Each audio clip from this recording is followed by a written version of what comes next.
السلام عليكم ورحمة الله وبركاته. أهلا بكم في قناتكم استاد كورة. هنسمع دلوقتي تعليق ناري من رضا عبد العال على هزيمة نادي الزمالك من سموحة بهدف النهاردة، وهجوم ناري على مدرب الزمالك جوميز. هنسمع رضا عبد العال هيقول ايه ونرجع تاني لحضراتكم، انتظرونا.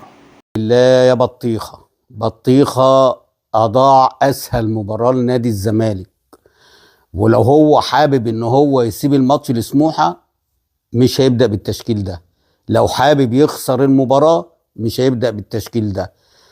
هو لينا تفسير واحد. أولا محدش يقول لي إيه ده هو اتغر، انسى الحتة دي. ده هو بيتفلسف، انسى الحتة دي. الحاجة الوحيدة اللي ملهاش تفسير اللي عندنا ان هو ما عندوش فكرة. لما يبدأ المباراة بالتشكيل ده وباللعيبة دي، نبدأ كده ونقول انت عندك عمر جابر الفترة الأخيرة أحسن باك رايت في مصر، وعايز ماتشات عشان ان الفترة اللي جاية، عشان الماتش اللي جاي ما تقولش بريحه، ده لسه فاضل أسبوع. يعني النهاردة الحد لسه انت هتلعب يوم السبت اللي جاي، بتريح ايه؟ يعني عندك الفترة اللي جاية دي تريح. نفس الكلام فتوح، عايز ماتشات وعايز بدني كتير وماتشات كتير عشان يرجع لقوته وامكانياته تاني ومستواه. طيب بتلعب نضاي وبتلعب محمد شحاتة، احسن لعيب في مصر دلوقتي، انت حطيته باك رايت واحرجك، بتحطه في نص الملعب بيحرجك، واخد بالك؟ فانت كنت النهارده بدات بباك رايت وكان هايل، ويمكن عمل كروس لا عمله عمر جابر ولا عمله المسلوسي ولا عمله سيد نيمار. النهارده في كروس اتعمل كده وجري بيها ورقص عملها، ما حدش في الثلاثه اللي بيلعب في الحته دي عملها. ولكن هنقول بدات في نص الملعب، زياد كمال ده من مكاسب المباراه النهارده. شوف انت خسرت 3 بونت بس كسبت 2 في المركز اللي هو بتاع الديفندر زياد كمال. وبصوا يا جماهير مصر، يا كابتن حسام حسن، يا كل المحللين والخبراء في مصر، بصوا على الراجل ده لما بيمسك كوره، شوف كورته بتتلعب ازاي والقدام ازاي ورؤيته عامله ازاي، وكوره سلسه وما فيهاش لا يوريك ان هو قطع ويقعد يعمل لي كده ويرفع لي الشورت ويشد لي ويقعد ينفخ ويجز على نفسه كرة سلسة وبسيطة. زياد كمال النهاردة من نجوم المباراة. بعد كده سيف بعيد، بتلعبه ليه؟ بتلاعب سيف في ماتش زي ده ليه؟ متيابة بتلعبه في ماتش زي ده ليه؟ ده انت ما اديتلوش الماتش اللي فات، واخد بالك؟ وبعد كده بادئ بعبد الله السعيد. انا مكسوف يا عبد الله، والله انا مكسوف لك سلف، والله العظيم انا متحسر على مستواك. وقلت لك خليك للحته اللي هي الفنيه، الباص والاسيست، وانت ما تسمعش الكلام. النهارده انت على فرقه نادي الزمالك، الكره تيجي في رجلك وتطلع، الباص وحش، عايز تعدي وترقص، مش انت عبد الله. يعني انا دلوقتي يعني كنت بقول كنت خليتك في بيراميدز احسن. اللي يزعل يزعل، واللي يتضايق يتضايق، واللي يضرب دماغه في الحيط يضربها. انا بتكلم كوره. النهارده عبد الله السعيد على الفرقه، سيف فاروق جعفر على الفرقه، متيابه على الفرقه. لما بعد كده اللي نزلوا ما حدش فرق، وما حدش لا ناصر منسي ولا زيزو ولا احمد فتوح. يعني انت لما في بدايه الشوط الاولاني انت اللي ضيعت المكسب. ده فرقه نازله بتدافع، ده ما الهجمه الوحيده على الفرقتين هنا وهنا دخل الجول. كرة اتعملت من الراجل الافريقي، وقف عليها حسام حسن، حطها من ورا حسام عبد المجيد، راح الراجل ما فيش اي صعوبه، ولا يسال عنها عواد ولا له دعوه بيها، ولا ده انفراد تام، واخد بالك؟ فانت عكيت متيابه، عبد الله السعيد، سيف فاروق جعفر، كانوا على فرقه نادي الزمالك. عايز تلعب، ما تطلع عبد الله السعيد ونزل فتوح ناحيه الليفت، وخلي نضاي قدام. هيبقى عندك واحد هنا، انت نزلت زيزو هنا وخلي نضاي قدام هنا. وعلى فكره نضاي كان ممكن جاب لك جون النهارده التعادل، وممكن لو جاب التعادل كان ممكن كسبك، بس انت كنت زقيته قدام وخليت وراه فتوح. انما انت تغييراتك سمك لبن تمرندي. لاحمد حمدي نزل عمل اضافه، هتقول لي ده خد كره ضربه جزاء، ما فيهاش حاجه، لان هو اللي خبط في رجل الراجل وبعد كده ما شفناهوش. زيزو بيلعب لنفسه، حتى الباص اللي بيباصيه غلط، وبيزعق لمحمد شحاته، ده انت اللي مباصي غلط.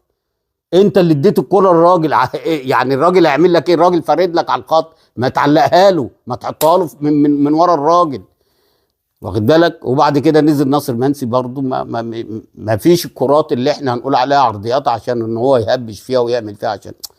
وبعد كده بتنزل لي كمان تغيير دونجا. قلتم يا راجل، انت مغلوب 1-0، المفروض تنزل سيد نيمار، تنزل اي حد حته في الحته ناحيه الشمال دي اللي انت سبت فتوح وخليت ناصر منسي ينزل يلف فيها، وناصر ماهر دخل لجوه، فضيت الحته واحمد حمدي لجوه. ايه يا راجل الفكر ده؟ وايه الكوره دي؟ وايه اللعيبه اللي انت بتلعبها دي؟ ده انت كده سمك لبن تمر هندي، ده انت كده حاجه اقسم بالله. ولا فرقه العزب ولا فرقه، يعني مش هقول لك مراكز الشباب، ده العزب لما بتيجي تعمل فرقه هو بيلعبوا كده، اجري ورا الكوره وكل واحد يقرب من الكوره وخلاص. انما ما فيش فاتح على الجناب، يعني زي ما بقول لك كده تغييره، خلي احمد فتوح باك ليفت، قدامه يبقى نضاي، الناحيه الثانيه في محمد شحاته، قدامه يبقى زيزو. انت لعبت باتنين راسات حربه، خلي كثف بقى، هنا يعمل كروس وهنا يعمل كروس، واحد يلطش من هنا واحد. انما انت نزلت ناصر منسي يلعب ناحيه الليفت ويخرج لبره. طب انت بتلعب باتنين راسات حربه ازاي؟ نص الملعب انت فضيته بطلوع زياد كمال، وتنزل لي دونجا ايه اللي كل كره بيعلقها بتتاخد، كل كره بيعلقها بيديها للفرقه الثانيه، واخد بالك؟ ما احنا كانت الكره سلسه وماشيه. وبعدين يعني انت بادئ بسيف جعفر ليه بقاله فتره ما بيلعبش، بادئ ليه بمتيابه، وبادئ ليه بعبد الله السعيد؟ ما تلومش الا نفسك انت يا بطيخه. يا جماهير نادي الزمالك، والله العظيم والله العظيم مدرب قليل جدا، ودي فرصه عمره، لان الصفقات اللي جت دي فوقت اللعيبه. هو يستغل الكلام ده؟ لا ما يستغلوش، ده بالعكس. النهارده بتطلع سامسون بناء على ايه؟ يعني الراجل جايب لك الماتش اللي فات ضربه جزاء من الهوا، واخد بالك؟ من الهوا، بناء عليه طلعته. هتقول لي بريحه عشان يلعب النهائي؟ يا اخي مش عايز اقول لفظ، والله ما عايز اقول لفظ.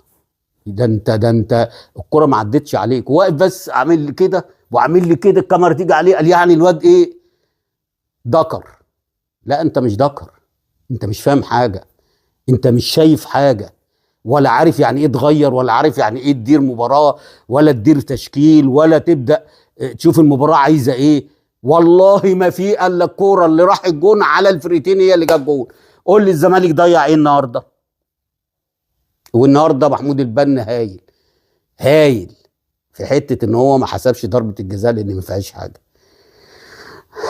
الطرد بتاع حسام حسن، انا من وجهه نظري ان هو ما رضيش يرجع في قراره، بدليل ان الفار لما قال له تعالى، يا اما كان حسب ضربه جزاء على الزمالك، يا اما كان تراجع، وهو طبعا ما قدرش يتراجع على الكارت الا لو هيحسب ضربه جزاء. يحسب ضربه جزاء يتراجع عن الانذار الثاني عشان ما يطردش الراجل، بس قال لك لا ما اقدرش، فعشان كده طرد حسام حسن. اللي هو يعني انا من وجهة نظري لا، طالما ان انت شفت ان هو اتشد حتى لو حاجه خفيفه، اتشد تغير حاجه بسيطه من جسمه، فالراجل مشدود، فانت خلاص يبقى انت اتسرعت في موضوع الانذار. ياخد انذارات في اي حاجه، بس انت لما رحت وشفت، لان انت اديت القرار، ولو كان الفار امن عليك كان خلاص عادي، انما الفار احرجك ان هو قال لك تعالى لان فيها لمسه، يعني تراجع عن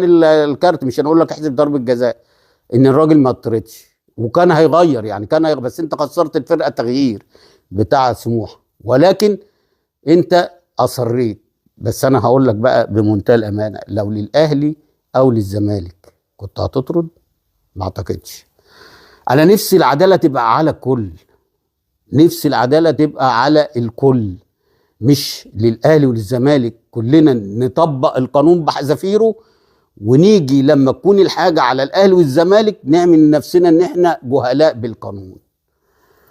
على العموم بطيخه النهارده عمل مباراه سيئه وصدم جماهير الزمالك، وخلى الفار لعب في الفار خلاه لعب في عب جماهير الزمالك تاني، وبدات تحط ايديها على قلبها وخايفه جدا من الماتش اللي جاي. ليه؟ لان البطيخه مش فاهم امكانيات لاعيبته. وانا بصراحه بقول الحمد لله الماتش اللي جاي انا زعلان على ناصر ماهر ان هو مش هيلعب، بس فرحان ان عبد الله السعيد مش هيلعب عشان مش مقيد افريقيا. لان انا مش شايف. هتقول لي انت متحمل عليه، لا انا مش متحمل عليه. انت واحد زي ده وفي ماتش سموحه النهارده لازم يبقى له دور، الماتش اللي فات لازم يبقى له دور، الماتش اللي قبليه لازم يبقى له دور، في ماتش الاهلي لازم يبقى له دور. ولكن انا شايف ان هو من يوم ما جه ما فيش اي اضافه لعبد الله السعيد. ويا ريت يا ريت مسؤولي نادي الزمالك يقعدوا مع الراجل ده ويعرفوه الكويس يلعب. يعني انا بقول لك النهارده خسرت 3 بونت، بس انت كسبت زياد كمال اللي جايبه ب 30 مليون اعاره، لعيب كويس قوي، ولو لعب في الحته دي اقسم بالله هيفرق. هو محمد شحاته، شفت محمد شحاته النهارده؟ انما انت بتلاعب سيف البعيد. سيف النهارده كان عالة على الفرقه، هو عبد الله السعيد بصراحه، واحمد احمد حمدي لما نزل. وانا شايف ان زيزو النهارده في كام كره على ال 18 يشوط يلطش زي ما كان بيلطش، يعمل كده ويعمل كده، وعايز ما اعرفش عايز يعمل ايه. حتى الفاول اللي جه انت بتعملها لمين يا زيزو؟ ده انت الكره في ال 18، اي حاجه في الجون جون، والله اي حاجه في اتجاه الجون جون، في زاويته، في الزاويه اللي فوق الحيطه، على الارض وجامده عاليه وجامده جون. لان عقبال ما تاخد قوتها هتكون دخلت في الجون. انما انت راح تحسس عليها، راح بتحسس. ف ماتش يتحمله من اوله لاخره. رقم 1 البطيخه، رقم 2 في لعيبه ما تلعبش، بس برضو ده يصب في البطيخه اللي هو اصلا نزل التشكيل وعمل التغيير. هو انت مفكر ان انت عبقري؟ هو انت مفكر ان انت يعني عامل فرقه ما حصلتش؟ ده انت عد غنمك يا جحا، ده واحده نايمه وواحده واقفه وانت ما عندكش. واللي عامل لك الهيصه دي والشكل ده ان اللعيبه القديمه اللي ما كانش ليها اي تواجد السنه اللي فاتت وكانوا هيهبطوا الفرقه، والسنه دي لو كانوا كملوا لولا القيد اتفتح كانوا هيهبطوا لك الفرقه اللي انت معتمد على ناس فيهم وقليلين جدا. لولا شويه الصفقات اللي جت هي اللي فوقت الدنيا. يعني مثلا احمد حمدي، ناصر ماهر، مش هنقول عبد الله السعيد عشان لسه ما جاش، اصلا لسه ما جاش من بيراميدز. هنقول شويه فين صحيح محمد عاطف النهارده، وفين مهاب ياسر. يعني انت مثلا لعبت موتيابه، مش لازم يكون في واحد بديل؟ هتقول لي زيزو، يا عم دخل زيزو ونزل واحد زي محمد عاطف ده يصنع لك الفارق، واحد زي مهاب ياسر يصنع لك الفارق، واحد زي سامسون اللي انت انا عايز الطم بجد، مكسبك كل الماتشات اللي انت نزلته فيها ومكسبك، واخرهم ماتش البنك الاهلي، وانت النهارده بتطلعه. قول لي بتطلعه ليه؟ ده انت لازم ده تديله ماتشات عشان وزنه يخف، الرشاقه تعلى، الحساسيه تعلى، الخطوره بتاعته تبان، بيهدف. يا راجل ده انت الناحيه الثانيه مودست مش قادر، والراجل بيختلق له دقايق عشان يلعبه، برغم ان هو مضغوط عليه ان ما يلعبش. من قبل ماتش مازيمبي بعد ماتش الزمالك اتضغط ان الراجل ده ما حدش يشوفه، ورغم كده بيقعدوا احتياطي ويستنى لاي وقت اما يكسب يقوم جاي منزله عشان يقول لك انا وجهه نظر صح، الراجل نزل هو عشان جاب جون ولا بتاع، وانت راجل بيكسبك بتقوم جاي مطلعه بره السكور. هي دي المكافاه اللي بتديها له؟ انت بتعاقبه، انت بتعاقبه عشان بيكسبك. طب ما في ناس بتخسرك، وفي ناس خسرتك قبل كده في الجونه وي. فانا انا مش عارف، انت ضيعت اسهل مباراه اللي هي ممكن تاخد فيها 3 بونت ترفع معنوياتك قبل الماتش اللي هو بتاع افريقيا. ولكن انت كده خليت جماهير الزمالك قلقت. وانا على فكره انا كل تصريحاتي بقول ايه؟ المدرب ده الخوف منه والله ما من لعيبه، ده عنده لعيبه دلوقتي. يعني عندك زياد كمال، وعندك محمد شحاته، وعندك ياسر حمد ده لعيب كويس قوي قوي قوي، عندك محمد عاطف لو لعب هيبقى انتاجه احسن من متيابه واحسن من زيزو. انا بقول لك هو ومهاب ياسر على الاقل قعدهم، اديهم الاحساس، خلي في منافسه، خلي في منافسه. الناحيه الثانيه نضاي ما يطلعش، والله نضاي ما يطلعش. هتقول لي مش عارف ايه، هو بيلعب كتر خيره في حتت بتاعه، لعبه بقى قدامه كان احمد فتوح وراه كان هيكسر لك الدنيا. انما انت مدرب قليل ومش شايف ومش عارف، وبعدين يجي في الاخر يقوم جاي منزل دونجا بناء على ايه؟ ده انت خسران. هو انت هتدافع يا جدع؟ هو انت كسبان عشان تأمن؟ ده انت خسران، ده انت خسران يحوف عليك والله العظيم. يا حاجه قال يعني دونجا ده نازل لي مثلا مودريتش، عشان هيصنع الفارق.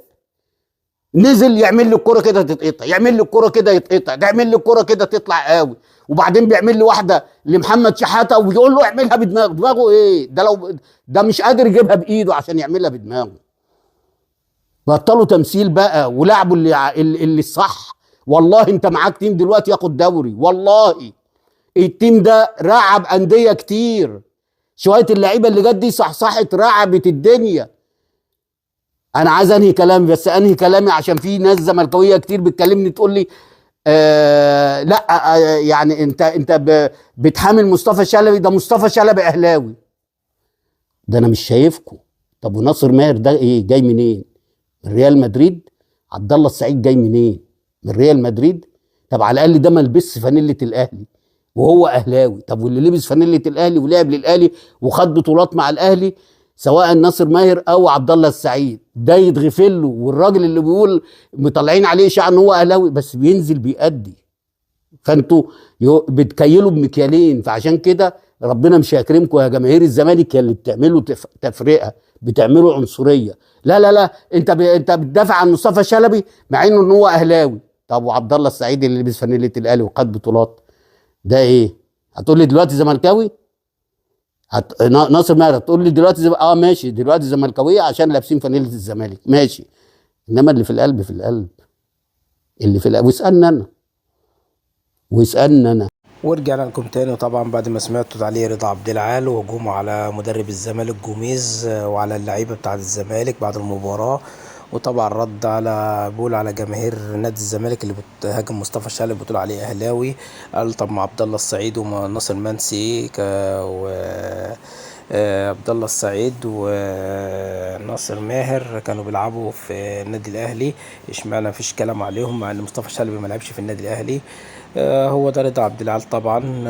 هاجم جوميز ووصفه وقال عليه بطيخة، فكان هجوم جامد جدا على مدرب نادي الزمالك. المدرب مش هينزل يلعب، هو عمل التشكيلة، لكن رضا عبد العال ما بيجيبوش اي مدرب خالص، عامل نفسه ان هو المدرب اللي بيفهم وكل المدربين ما بيفهموش. هو ده كان تعليق رضا عبد العال على هزيمة الزمالك النهارده من سموحة. يا ريت حضراتكم بعد ما سمعتوا كلام رضا عبد العال ما تنسوناش تردوا في الكومنتات على تحليل رضا عبد العال المباراة. ما تنسوش الاشتراك في القناة عشان يصلكم كل جديد. قناتكم استاد كورة، والسلام عليكم ورحمة الله وبركاته.